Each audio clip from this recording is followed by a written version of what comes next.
أبابا واحدة من أجمل العواصم في أفريقيا. يعني شوفوا المدينة نظيفة نظافة عجيبة، شايفين الشوارع نظيفة جدا، ما في ولا كيس ولا أي شيء تلقاه مرمي في الشارع، وكل 50-20 متر تلقى فيه بين زي كده. It's hard works. hard working. Yeah, hard works. Hello.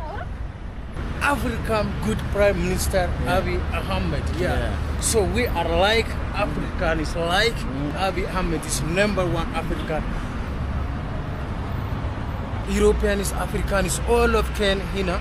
So Africa, Ethiopia, very beautiful.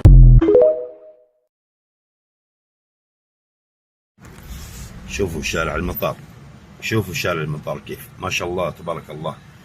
إلى الأمام يا ثوبي، إلى الأمام إلى الأمام والله. شوف الشوارع الآن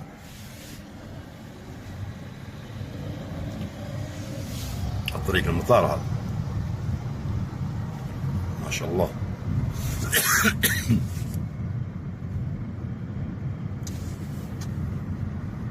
والله أنا مغادر تعبان مرة تعبان والله، مسافر عشان تعب مرة تعب ما قدرت أتحمل من أمس حتى الآن ما ذقت النوم والله من التعب.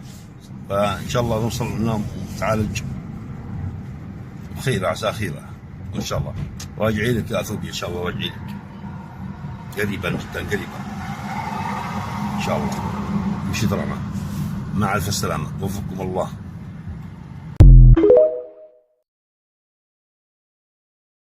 የባሏ እናት ሲመጡ እዚህ ላይ የምታስቀምጣቸዋለች። ያው ዛሬ በጣም አስቸጋሪ ነው። አላህ ግን ያዘንላቸው አሁንም አሉ።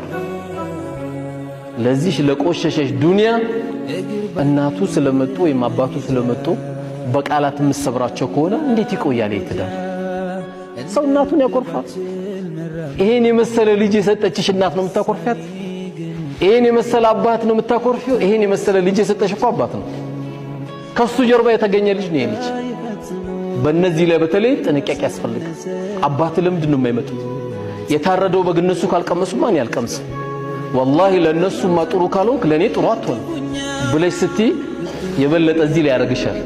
ቼቼ ነው የሚያረግሽ። ወላሂ ካንቺ የበለጠ ከፍ ያለ ሰው ማንም የለም። From the Federal Democratic Republic of Ethiopia, Addis Ababa specifically, where we are here from the African Union headquarters, bringing you what we call a historic moment.